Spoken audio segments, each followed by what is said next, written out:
Hello, lovely viewers. You are most welcome to our channel Poetry Online. In this video, we shall be presenting to you the detailed analysis of the poem Ninth by Wole Soyinka. Kindly subscribe to our channel and press the bell icon to get updates on all our new videos. Once again, let us assure you of a very interesting discussion. Get ready for this lesson. Akiwande Oluwole Babatunde Soyinka is a Nigerian playwright, novelist, poet, and essayist in the English language. He was awarded the 1986 Nobel Prize in Literature, the first African to be honored in that category. He took active role in Nigeria's political history and is campaigning for independence from British colonial rule. In 1967, during the Nigerian Civil War, he was arrested by the federal government of General Yakubu Gowon and put in solitary confinement for 2 years. In 1994, he was designated UNESCO Goodwill Ambassador for the promotion of African culture, human rights, freedom of expression, media, and communication. And today, we are going to study his poem, Ninth. The Ninth, despite its serene beauty and tranquil ambience, has long been associated with fear and anxiety throughout history. This deep-seated apprehension towards the Ninth is as a result of the potential threats that are carried out in the Ninth, since it offers the right atmosphere for evildoers to masterfully and tactically perpetrate nefarious activities without being caught or noticed. Ninth provides evildoers with the protection of anonymity, hence, things done in the night or in the dark mostly go unnoticed or unchecked. It is, however, important to note that this poem, Ninth, explores the duality of Ninth's connotation, since the perception of the word Ninth vary from across cultures and individuals, and some may view Ninth as a time for relaxation, rest, contemplation, introspection, creativity, inspiration, socialization, and enjoyment. In the African society, it is mostly believed that night is the time when all evil forces, supernatural entities, ghosts, evildoers, witches, wizards, and malevolent forces come to life and carry out their evil deeds. This heightens people's anxiety and unease, as the mind becomes more susceptible to irrational fears and terror in the absence of clear visibility, since the ninth in the African society signals unknown danger, fear of the unknown, and uncertainty. The lexical item, ninth, in the African context carries a negative connotation, evoking feelings of sadness, fear, apprehension, secrecy, danger, death, evil, sinister, uncertainty, and chaos. Ninth by Wole Soyinka is a 15-line 5-stanza poem with several punctuation marks that delve into the human experience of confronting the ninth. The speaker addresses the ninth as a heavy presence, bearing the weight of its influence upon him. He expresses his lack of a bold, daring, and courageous heart, yielding to the exacerbation brought about by the ninth's subtle workings. Since there are a lot of periods, commas, and other forms of punctuations in this poem, there are a lot of pauses in this poem, or places for the reader to stop and catch a breath, which attributes the subject matter of this poem to the natural quality that is truly associated with fear and misery. The poem takes a vivid and almost surreal quality as the speaker compares Ninth to a woman, using the imagery of a clam on the sea's crescent and the jealous eyes quenching the sea's fluorescence. This personification of the ninth adds to the sense of misery and gravity of the poem as it dances on the pulse incessant of the waves.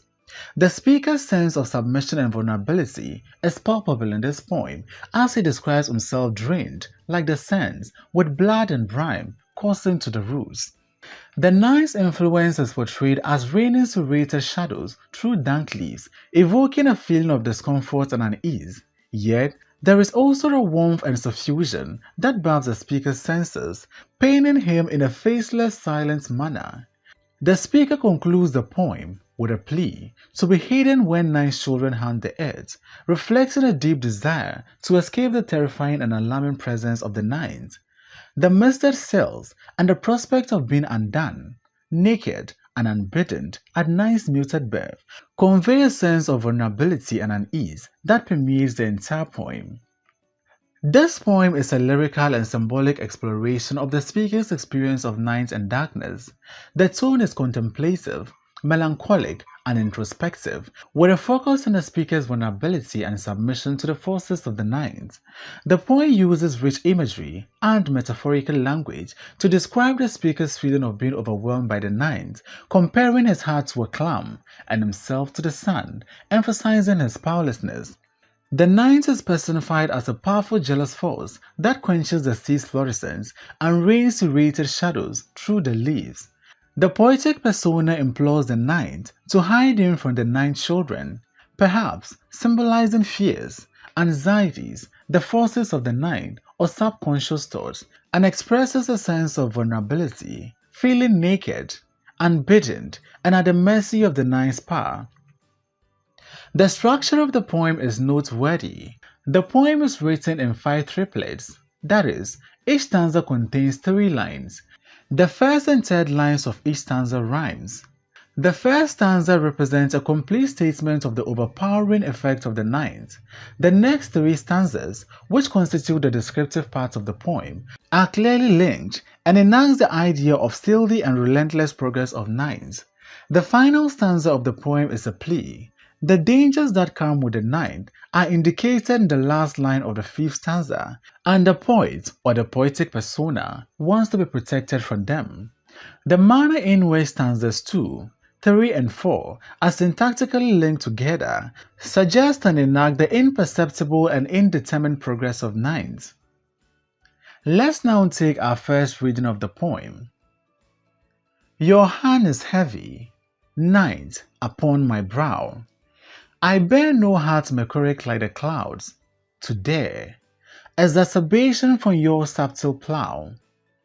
Woman as a clam, on the sea's crescent, I saw your jealous eyes quench the sea's fluorescence, dance on the poles incensant of the waves, and I stand, drained, submitting like the sands, blood and brine coursing to the roots.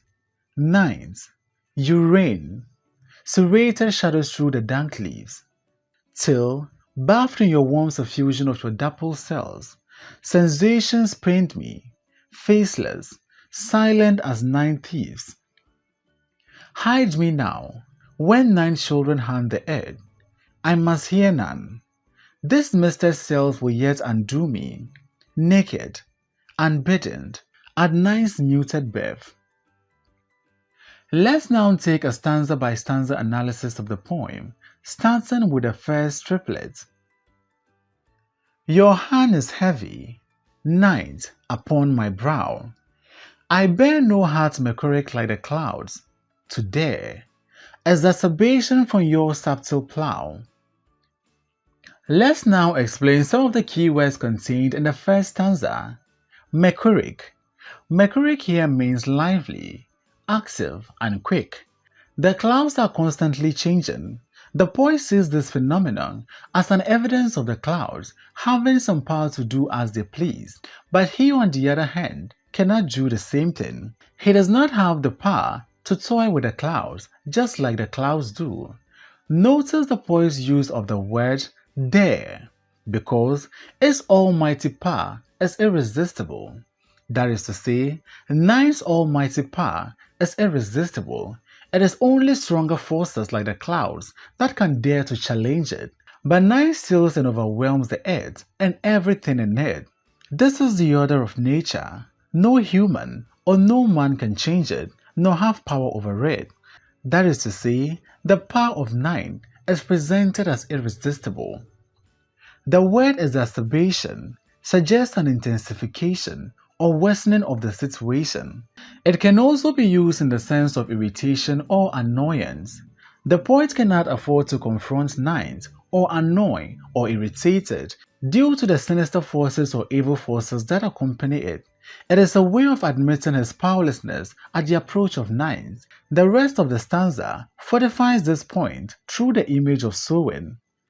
The opening lines of the poem sets the tone for the poem, conveying a sense of fear and misery. Night is a period that is accompanied by terror and fear. The poetic persona describes night as a period to be feared because of the evil forces or sinister forces that accompany it.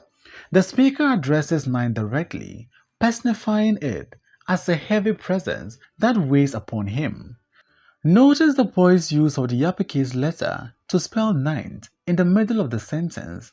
Your hand is heavy, night, upon my brow. Syntactically or grammatically, this is incorrect, but the poet does this for stylistic purposes. This deviation from the conventional syntactical or grammatical rules draws our attention to the word and how it assumes a human form or human attributes.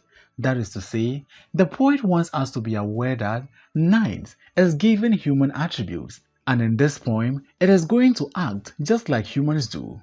Night is having a hand. It will soon be compared to a woman and given emotions that only humans are capable of exhibiting. The poet then admits that he bears no heart Mercuric like the clouds to dare.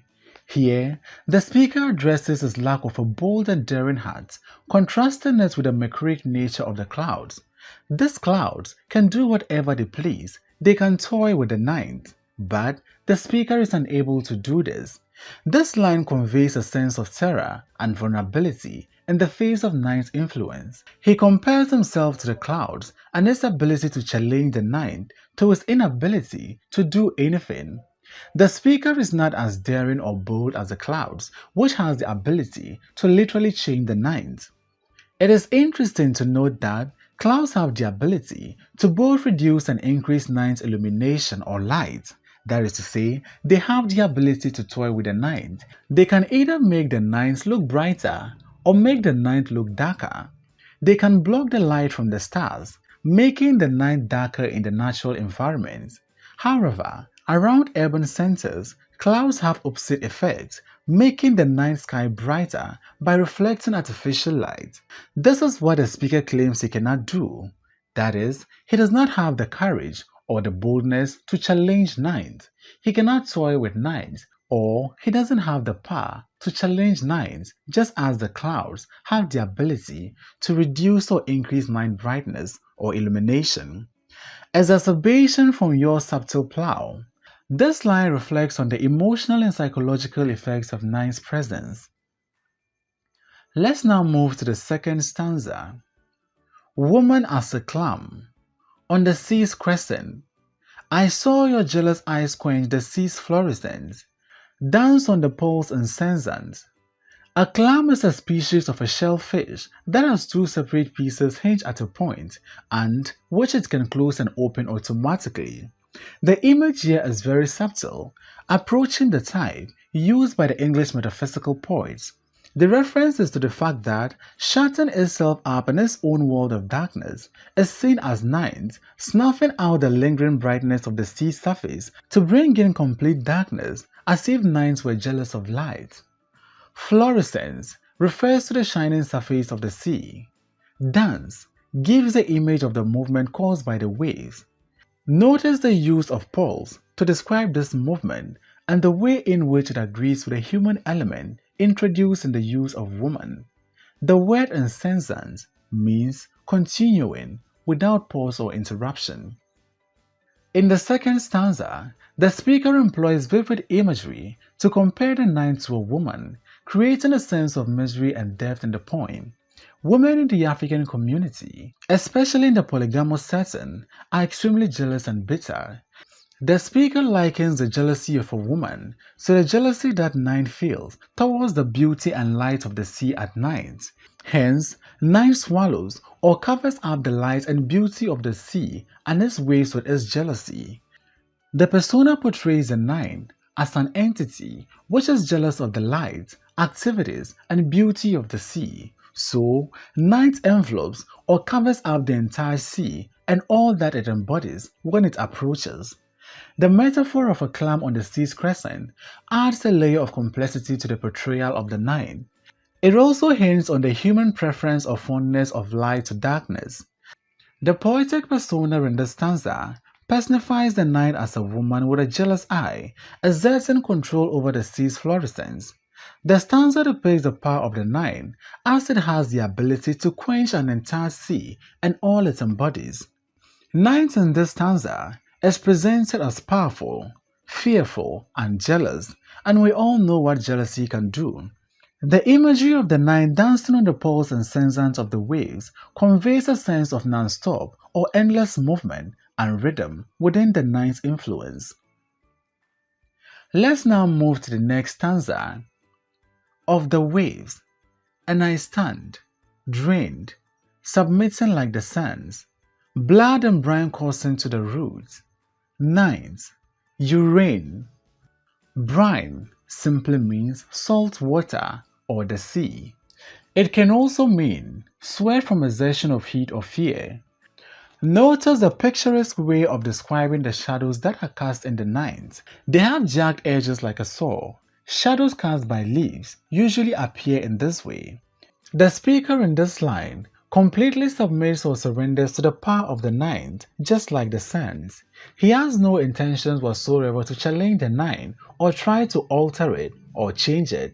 He submits to the power of the night, its darkness and shadows that accompany it. The mention of blood in this stanza evokes negative connotations and adds to the fear and anxiety of the persona. The speaker at this point stands helplessly and hopeless of ever challenging night. That is to say, he completely surrenders to the night, which opens him to a lot of dangers, depicting the defenselessness and vulnerability of the speaker. His total submission to the night heightens the potency of the night over an individual. The third stanza delves deeper into the speaker's experience of the night, portraying a sense of submission and vulnerability. The imagery of the speaker standing drained, like the sands, with blood and brine coursing to the roots, evokes a feeling of permanent defeat, total surrender, and powerlessness in the face of the night's impact. The night is depicted as raining serrated shadows through dank leaves, creating a sense of discomfort and unease. Serrated shadows through the dank leaves, till, bathed in your warm suffusion of your dappled cells, sensations pained me, faceless, silent as nine thieves. Dappled in this stanza means something that is made up of patches of color or shade. It follows here from the previous line, which talks about the power of the nine and its ability to render anything colorless or shapeless, as almost everything looks the same in the night. The poetic persona reflects on the many terrifying and scaring shadows of the leaves that are produced in the night, which heightens the terror and fear of the persona. The leaves have jagged edges like a saw. The shadows cast by leaves usually appear this way in the night. Night equally serves as a safe haven for criminal activities. Evil people hide under the guise of night to perpetrate heinous crimes. The use of the lexical item, faceless, corroborate the idea that night is a period of fear and terror. Faceless in this point connotes a lack of identity or recognition. Hence, criminals have a field day at night and go unnoticed or unchecked. Perpetrators of evil take opportunity of the anonymity that night provides to commit heinous crimes. In the fourth stanza, the poem takes on a more introspective and sensory tone as the speaker describes the warm suffusion of the night's dappled cells. This sensory imagery adds a layer of complexity to the speaker's experience, portraying the speaker's mix of discomfort and intimacy and his interaction with the night. Let's now move to the last stanza of the poem. Hide me now, when nine children haunt the earth, I must hear none. This misted self will yet undo me, naked, unbidden, at nine's muted birth. There is a sense of misery, terror, and disaster implied in the last stanza of the poem. Nine's children suggest several possibilities. That is, the insects and animals whose cries make night terrifying, night's marauders who work under the cover of the night, or evil forces which are believed to operate at night. Naked connotes defenseless, unprotected, and undisguised. Unbidden means not invited. Muted birth means silent approach. That is to say, nine children approach their victims silently. The final stanza of the poem concludes with a plea to be hidden when 9 children haunt the earth, expressing a deep desire to escape the alarming presence of the nines. The imagery of the misted cells and the prospect of being undone, naked and unbidden at 9's muted birth conveys a sense of vulnerability and unease that permeates the entire poem. The poet pleads for protection from evil. He pleads for protection from none other than the same nines that evokes fear and terror. Isn't that ironical? The persona acknowledges Nine's ability to offer protection to him, even though evil and nefarious activities prevail in the Nine. This is to say that Nines can be a time for protection, rest, and relaxation, and at the same time, it can be a period when evil is perpetrated. The persona asks for protection, to be delivered from the evil claws of the unknown forces and unfortunate occurrences that accompany the Ninth. Here, there is a suggestion of the complexity and duality of night. On one hand, it can provide rest, protection, and calmness, and on the other hand, it terrifies and provides cover for evildoers. The lexical item, 9 children in this stanza, has a negative connotation. It can be the insects and animals whose cries make night terrifying. Night marauders who work under the cover of night, or other evil forces or spirits which are believed to operate at night, since most evil activities are masterfully and tactically carried out in the night. Therefore, night's children can be said to be evildoers or devilish people. The last stanza of the poem escapulates the speaker's emotional and psychological response to the night's influence, bringing the poem to a poignant close. Let's now consider the major themes of the poem. The theme of fear, the dangers of the night, the duality of the night, the inevitability of the night.